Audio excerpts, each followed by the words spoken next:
इस वक्त की बड़ी खबर आ रही है। आर्थिक रूप से कमजोर वर्ग ईडब्ल्यूएस को दिए गए आरक्षण पर सुप्रीम कोर्ट की मुहर लग गई है।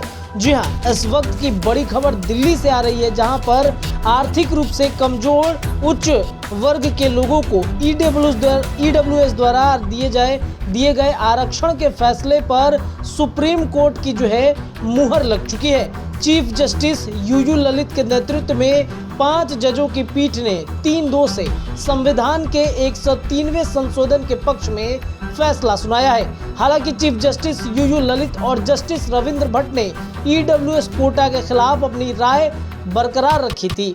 बाकी 3 जजों ने यह कहा था कि संशोधन संविधान के मूल भावना के खिलाफ नहीं है। आपको बता दें कि ईडब्ल्यूएस कोटे में सामान्य वर्ग को 10% आर्थिक आधार पर मिला हुआ आरक्षण है। इस फैसले को चुनौती जो है वो दी गई थी। शीर्ष अदालत ने आरक्षण पर रोक लगाने से इनकार किया था। इस फैसले के साथ ही अब देश में आर्थिक रूप से पिछड़े स्वर्णों को 10% आरक्षण देने की जो मांग थी वो उस पे सुप्रीम कोर्ट ने मुहर लगा दी है। और इधर जैसे ही ईडब्ल्यूएस फैसले पर सुप्रीम कोर्ट की मुहर लगी है, बिहार के पूर्व डिप्टी सीएम सुशील कुमार मोदी ने नरेंद्र मोदी सरकार को धन्यवाद दिया।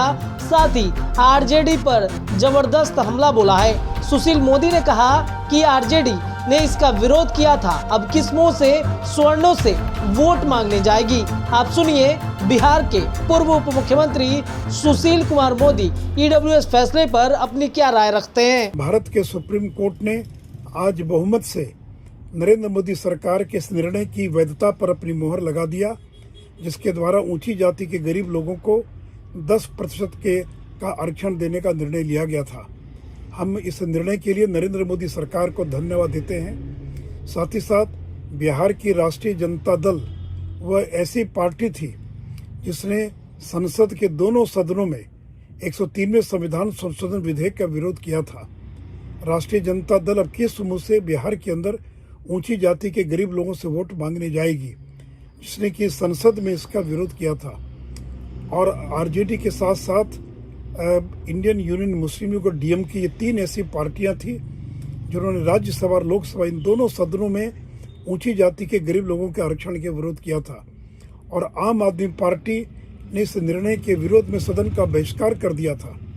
अब आरजेडी और आम आदमी पार्टी को, देश की जनता को, ऊंची जाति के गरीबों को इसका जवाब देना पड़ेगा कि इन लोगों ने क्यों इस निर्णय का विरोध किया था। साथ ही साथ मुझे प्रसन्नता है कि सुप्रीम कोर्ट ने साफ कर दिया है कि संसद के इस निर्णय या मोदी सरकार के इस निर्णय के द्वारा संविधान का जो मूलभूत ढांचा है वो कहीं भी प्रभावित नहीं होता है। साथ ही साथ 50% की जो आरक्षण की सीमा थी, उसके अतिरिक्त 10% आरक्षण दिए जाने के पक्ष में सुप्रीम कोर्ट ने अपना निर्णय दिया है। तो आज का दिन बड़ा ऐतिहासिक दिन है, क्योंकि सुप्रीम कोर्ट ने नरेंद्र मोदी सरकार के 10% आरक्षण के निर्णय पर अपनी सहमति की मुहर लगा दी है।